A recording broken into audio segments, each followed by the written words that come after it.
Iran, Israel और America के बीच बढ़ती कशीदगी गाजा जंग खात्मे की कोशिशों में एक बड़ी रुकावट बन रही है। हाल के दिनों में ईरान इराक में हुए हमले से इजराइल हमास जंग खत्म करने और बंधकों की रिहाई की जो कोशिश की जा रही है उन पर भी असर पड़ रहा है। और सबसे बड़ी दिक्कत मुस्तकबिल में बंधकों की रिहाई के लिए बातचीत में पड़ने वाली रुकावट है।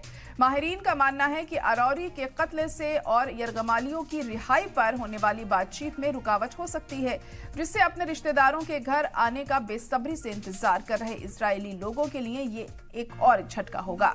इस कत्ल ने मिडिल ईस्ट में जंग और इजराइल में जवाबी हमलों के बढ़ने का खदशा जाहिर कर दिया है।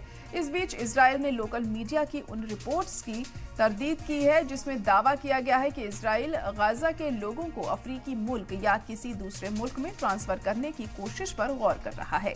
अमेरिकी महकमा खारजा ने हाल ही में फलस्तीनियों के गाजा के बाहर बसाने पर जोर देने के लिए 2 इजरायली वुज़रा को चुना है।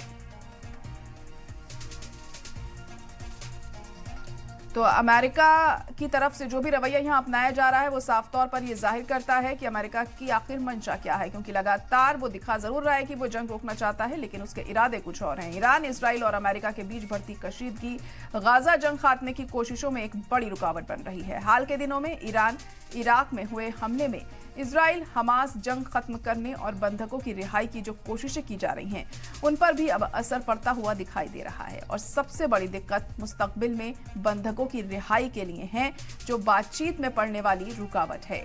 माहिरीन का मानना है कि अरौरी के कत्ल से और यरगमालियों की रिहाई पर होने वाली बातचीत में रुकावट हो सकती है, जिससे अपने रिश्तेदारों के घर आने का बेसब्री से इंतजार कर रहे इजरायली लोगों के लिए ये एक और बड़ा झटका है।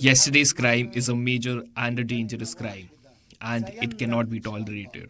There isn't much to be said about this matter, as we said in Hezbollah's statement yesterday. This is a dangerous crime. It will not go unanswered and unpunished.